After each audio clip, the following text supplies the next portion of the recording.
गजा में इस्राएली आक्रामकता और ईरान अमेरिका न्यूक्लियर बातचीत के बीच ईरान के सुप्रीम लीडर, जिन्हें वहां रहबरे मुअज्जम कहा जाता है, आयतुल्लाह अली खामनेई ने ईद गदीर से पहले एक बड़ा बयान दिया है। बुधवार को इमाम खामनेई ने अरब ममालिक को इशारों में आड़े हाथों लेते हुए खूब सुनाया। दरअसल शिया मुसलमानों का एक अहम त्योहार ईद गदीर इसी माह है, जो शिया अकीदे को मानने वालों के लिए एक खास मकाम रखता है। कहा जाता है कि ये दिन वो अवसर था जब गदीर के मैदान में पैगंबर इस्लाम ने हजरत अली को अपना नायब बताया था, वो भी हजारों की भीड़ के सामने। ईरान के सुप्रीम लीडर ने ईरानी सांसदों से कहा कि ये दिन लोकतांत्रिक इस्लामी मूल्यों को याद करने का दिन है, जो न्याय और ईमानदारी के प्रति प्रतिबद्धता को भी दिखाता है। दरअसल हजरत अली बेहद बहादुर, न्यायप्रिय और ईमानदार व्यक्तित्व थे। बाद में शिया मुसलमानों ने इस मौके को एक आदर्श दिन के तौर पर याद रखा। इमाम खामनेई ने तंज किया कि ये दिन सही इस्लामी मूल्यों और उन लोगों के बीच के फर्क को भी दिखाता है जो अपने उसूलों और अपने सिद्धांतों से भटक जाते हैं। इशारों में खित्ते के अरब मुल्कों पर निशाना साधते हुए खामनेई ने कहा कि जो लोग सही इस्लामी सिद्धांतों से भटक गए हैं, वहां उत्पीड़न, भेदभाव और इसराइल जैसे अपराधियों के पक्ष में काम करने की भावना है। Aim right, achieve big. At KR Mangalam University, we provide you the platform to turn your dreams into reality. At KR Mangalam University. दरअसल ईरान को जब भी मौका मिलता है, गजा और फिलिस्तीन के मुद्दे पर अमीर सुन्नी अरब देशों के रवैये को लेकर उनकी कड़ी मजम्मत करता है। वजह है गजा में इस्राएली आक्रामकता के खिलाफ अरब देशों का खुलकर साथ न आना और अमेरिका के खेमे में खड़े हो जाना, जबकि ईरान बरसों से अमेरिकी प्रतिबंध की मार झेलते हुए इस्राएल से अकेले भिड़ा रहता है। हालांकि इसमें मिडिल ईस्ट में फैले उसकी प्रॉक्सी तंजीमें भी उसका साथ देती हैं। वहीं अरब देश ईरानी शिया प्रॉक्सी संगठनों को दहशतगर्द करार देते हैं। हाल ही में सऊदी और तुर्की के सपोर्ट से सीरिया में HTS का कब्जा और असद सरकार का तख्ता पलट ईरान की मुकावमती या रेजिस्टेंस फोर्सेस को एक बड़ा झटका माना जा रहा है, क्योंकि सीरिया ही उनकी मदद का एक महत्वपूर्ण रास्ता था, जिसका असर गजा में हमास से लेकर लेबनान में हिजबुल्लाह तक पड़ा है। कहा जाता है कि मिडिल ईस्ट शिया सुन्नी सियासत के साथ ही किंगडम और इस्लामिक रिपब्लिक आइडियोलॉजी के बीच की जंग का भी मैदान है, और दोनों मौका मिलने पर एक दूसरे पर तनकीद करना नहीं भूलते। जहां अमीर अरब देश पश्चिम के सपोर्टर हैं, वहीं ईरान इलाके में अपना दबदबा बनाने लगातार प्रयास करता है। गजा को लेकर भी दोनों के स्टैंड में बड़ा फर्क है, और इसी को लेकर ईद गदीर से पहले खामनेई ने अरब मुल्कों को हक और बातिल की याद दिलाने की कोशिश की।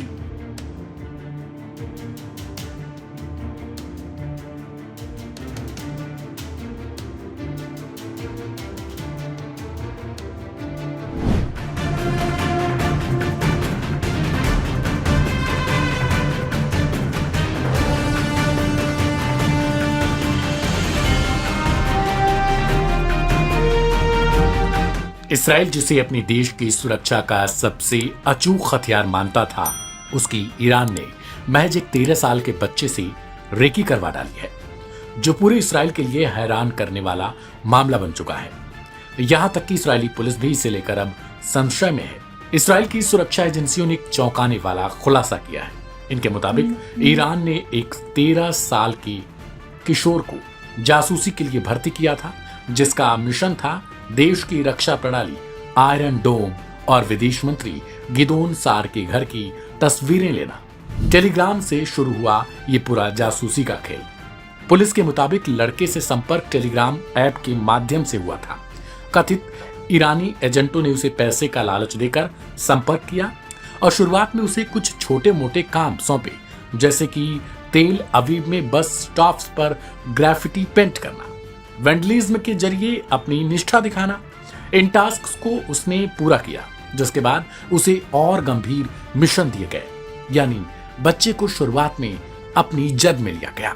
उसे ये दिखाया गया कि हाँ, उसे काम करने पर पैसे मिलेंगे। हालांकि लड़के ने मंत्री के घर की तस्वीरें इंटरनेट से खोजकर भेज दी, लेकिन आयरन डोम की तस्वीरें खींचने का काम उसने नहीं किया। इसके लिए उसे क्रिप्टो करेंसी में सैकड़ों शेकल्स दिए गए। बच्चे को सभी निर्देश एनक्रिप्टेड चैट के जरिए दिए जा रहे थे। किशोर को नहीं था अंदाजा कि वह जासूसी कर रहा है।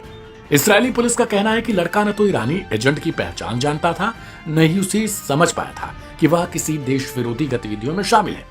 Aim right, achieve big. At KR Mangalam University, we provide you the platform to turn your dreams into reality. At KR Mangalam University. जैसे ही उसे शक हुआ, उसने चैट बंद कर दी और एजेंट को ब्लॉक कर दिया।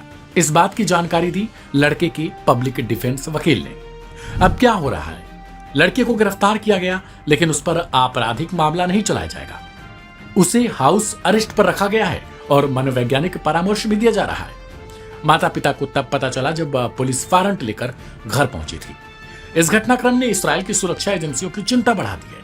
उनका मानना है कि ईरानी खुफिया एजेंसियां अब सीधे नाबालिगों को निशाना बना रही हैं।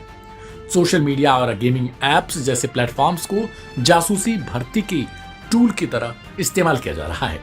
यह रणनीति न केवल रक्षा प्रणाली को खतरे में डालती है, बल्कि किशोरों के मानसिक और सामाजिक विकास को भी कहीं न कहीं बाधित करती है। अब सवाल है कि आखिर क्या है आयरन डोम, जिसके लिए ईरान को जासूसी करवानी पड़ी? आयरन डोम क्या है, इसकी अहमियत चलिए जानते हैं। यह इसराइल का एक एयर डिफेंस सिस्टम है जो रॉकेट और मिसाइलों को आसमान में ही मार गिराता है। इसे हमास, हिजबुल्लाह, हूती और अब ईरानी खतरे के खिलाफ सबसे मजबूत ढाल माना जाता है। इसकी लोकेशन और तकनीकी जानकारी लीक होने से देश की सुरक्षा खतरे में पड़ सकती है। अब सवाल यह है कि इसराइल की तरफ से तो यह कहा जा रहा है कि उसने इस मामले की पूरी तरीके से खुफिया रिपोर्ट ईरान तक पहुंचने नहीं दी, यानी कि आयरन डोम की तहकीकात नहीं हो पाई। लेकिन क्या ईरान भी इसे मानता है कि वो असफल हुआ? यह मामला दिखाता है कि आधुनिक जासूसी सिर्फ जासूसों और खुफिया एजेंटों तक सीमित नहीं है। अब बच्चों को भी डिजिटल मोर्चे पर मोहरा बनाया जा सकता है। इसके लिए ईरान ने अपनी प्लानिंग तेज कर दी है। इसराइल के लिए अब ये खबरें सुरक्षा के लिए चिंता का विषय बन चुकी है। इस रिपोर्ट में इतना ही। मध्य पूर्व एक बार फिर उबल पड़ा है। यमन के हूती विद्रोहियों ने दावा किया है कि उन्होंने इसराइल के बेन गुरियन अंतर्राष्ट्रीय हवाई अड्डे को निशाना बनाकर 2 बैलिस्टिक मिसाइलें दागी, जिनमें से एक को हाइपरसोनिक मिसाइल बताया जा रहा है। इतना ही नहीं, बल्कि यह हमला तेल अवीव तक हुआ। हूतियों ने कहा कि यह हमला इसराइल द्वारा यमन की अहम बंदरगाहों पर की गई हवाई बमबारी की जवाब में किया गया। हूती सैन्य प्रवक्ता याहिया सारिया ने एक बयान जारी करते हुए बताया, हमने बेन गुरियन एयरपोर्ट को अत्याधुनिक बैलिस्टिक तकनीक से निशाना बनाया है। हमारी एक मिसाइल हाइपरसोनिक थी और लक्ष्य पर सीधा प्रहार हुआ। एयर ट्रैफिक बाधित हुआ और इसराइल में दहशत फैल गई। हालांकि इस दावे की स्वतंत्र पुष्टि अभी तक नहीं हो पाई, लेकिन इसराइल की सुरक्षा एजेंसियों में तुरंत हाई अलर्ट जारी कर दिया गया। इसराइली रक्षा बल ने पुष्टि की है कि एक मिसाइल को David's sling air defence system के जरिए इंटरसेप्ट कर निष्क्रिय कर दिया गया। हालांकि दूसरी मिसाइल को लेकर इसराइल ने कोई बयान नहीं दिया, जिससे यह अटकलें लगाई जाने लगी कि वह मिसाइल अपने लक्ष्य तक पहुंची या किसी नुकसान का कारण बनी। बेन गुरियन एयरपोर्ट पर कुछ समय के लिए उड़ानों को रोक दिया गया था, जबकि कुछ फ्लाइट्स को दक्षिणी इसराइल के रमोन एयरपोर्ट की ओर डाइवर्ट किया गया। आने वाले फ्लाइट्स को कुछ घंटों के लिए मोड़ दिया गया। जाने वाली उड़ानों को रद्द कर दिया गया या फिर उनमें देरी की गई। इसराइली एयरपोर्ट अथॉरिटी यानी IAA ने अब तक एयरपोर्ट के नुकसान को लेकर कोई आधिकारिक जानकारी नहीं दी है।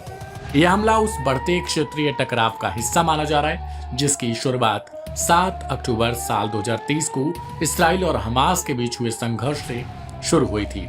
Aim right, achieve big. At KR Mangalam University, we provide you the platform to turn your dreams into reality. At KR Mangalam University.